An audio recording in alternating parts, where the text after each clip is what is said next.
नमस्कार। इस कविता का शीर्षक है बाल मजदूर। तो बाल मजदूर पढ़ते या सुनते ही हमारे जहन में बाल मजदूर सुनते या पढ़ते ही हमारे जहन में वो छोटा सा बच्चा आ जाता है। अमूमन हम में से हर कोई जिसे छोटू कहकर बुलाता है। अमूमन हम में से हर कोई जिसे छोटू कहकर बुलाता है। जो किसी ढाबे की मेज पर कपड़ा मारता मिल जाता है, जो हमें किसी ढाबे की मेज पर कपड़ा मारता मिल जाता है, और ये वही बच्चा है जो रास्ते की गाड़ियों पे शीशे चमकाता है। ये हमें किसी दुकान पर काम करता भी नजर आ जाता है, और ये वही छोटा बच्चा है जो ईंट और पत्थर भी उठा जाता है। एक छोटे से बच्चे की ऐसी कल्पना मात्र से ही दो पल के लिए हमारा मन सिरह जाता है। तो सोचिए वो बच्चा खुद अपना जीवन बचपन से कोसों दूर आखिर कैसे बिताता है।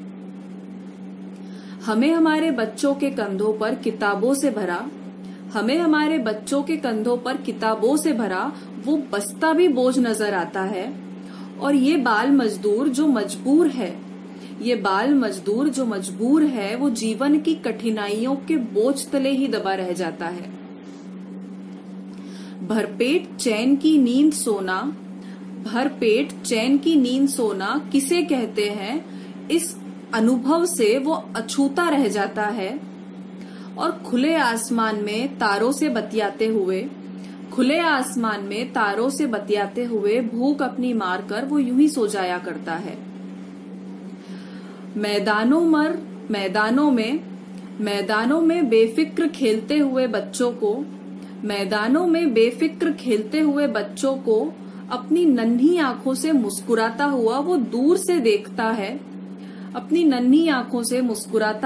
बस दूर से देखता है। और बाल मन तो उसका भी करता होगा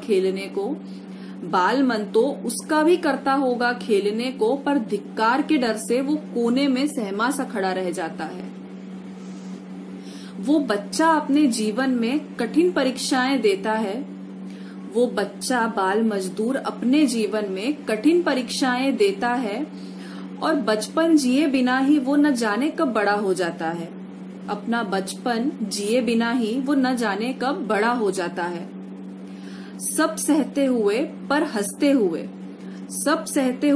हंसते हुए वो आंसू भी पी जाता है। और अक्षर ज्ञान न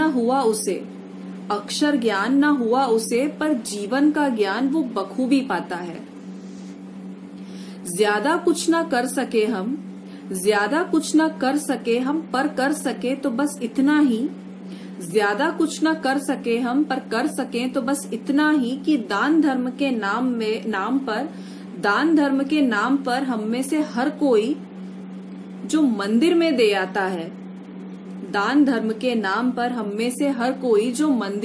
आता है, ईश्वर का ही रूप है ये बाल मजदूर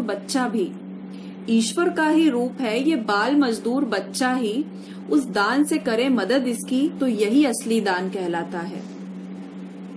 उस बच्चे की मुस्कान में ईश्वर भी मुस्कुराता है। और पेट भरेगा उसका तो संतृप्त भगवान हो जाता है। पढ़ लिख जाएगा वो